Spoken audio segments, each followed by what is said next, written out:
സന്തോഷം കണ്ടുപിടിക്കാൻ നമ്മളെ കൂടെ പറ്റണം. സന്തോഷം നമുക്ക് അങ്ങനെ ചുമ്മാ കിട്ടണമെന്നല്ല, സന്തോഷം നമ്മൾ കണ്ടുപിടിക്കണം. നമ്മൾ ചില കാര്യങ്ങളൊക്കെ നമ്മുടെ ജീവിതത്തിൽ ചിലപ്പോൾ മനഃപൂർവ്വം നമ്മൾ ചെയ്യണം. ചിലപ്പോൾ നമ്മളൊന്ന് പുറത്തിറങ്ങി ഒന്ന് യാത്ര ചെയ്യണം ഒരു സന്തോഷം കിട്ടാൻ. ഒരു നല്ല ഭക്ഷണം കഴിക്കേണ്ടി വരും, നന്നായിട്ടൊന്ന് പ്രാർത്ഥിക്കേണ്ടി വരും, ഒരു സിനിമ കാണാൻ പോകേണ്ടി വരും, ഒന്ന് കളിക്കാൻ പോകേണ്ടി വരും, അല്ലെങ്കിൽ ഒന്ന് കിടന്നുറങ്ങണം. നമ്മുടെ സന്തോഷം കിട്ടുന്ന വഴികളെ കുറിച്ച് നമുക്ക് ഒരു ധാരണ ഉണ്ടാവണം. അങ്ങനെ സന്തോഷം കിട്ടുന്ന വഴികൾ നമ്മുടെ ജീവിതത്തിൽ നമ്മൾ ഇടയ്ക്കെങ്കിലും ഒക്കെ ചെയ്യണം.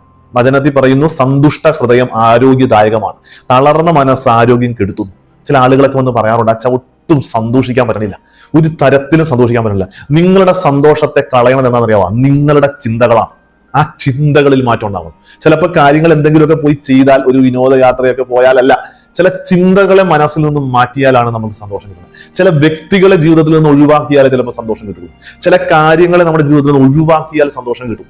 അപ്പൊ ഇത് നമുക്ക് തിരിച്ചറിയാൻ പറ്റണം. സന്തോഷം എന്ന് പറയുന്നത് നമുക്ക് എല്ലാവർക്കും ഉണ്ടാവണം. സന്തോഷം അനുഭവിക്കാൻ സാധിക്കാതെ വരുമ്പോൾ നമ്മൾ തളർന്നു പോകും, നമ്മൾ രോഗിയായിട്ട് തീരും, നമ്മൾക്ക് മുമ്പോട്ട് പോകാനുള്ള ശക്തി ഇല്ലാതെ വരും. അതുകൊണ്ട് സന്തോഷം കിട്ടാനുള്ള വഴികൾ നമ്മൾ അന്വേഷിക്കണം. അത് അധാർമികമായ രീതിയിൽ അന്വേഷിക്കണമെന്നല്ല ഞാൻ ഉദ്ദേശിച്ചത് കേട്ടാ, അങ്ങനെ മനസ്സിലാക്കരുതേ. ഈശോ നമ്മളെ സമൃദ്ധമായിട്ട് അനുഗ്രഹിക്കട്ടെ.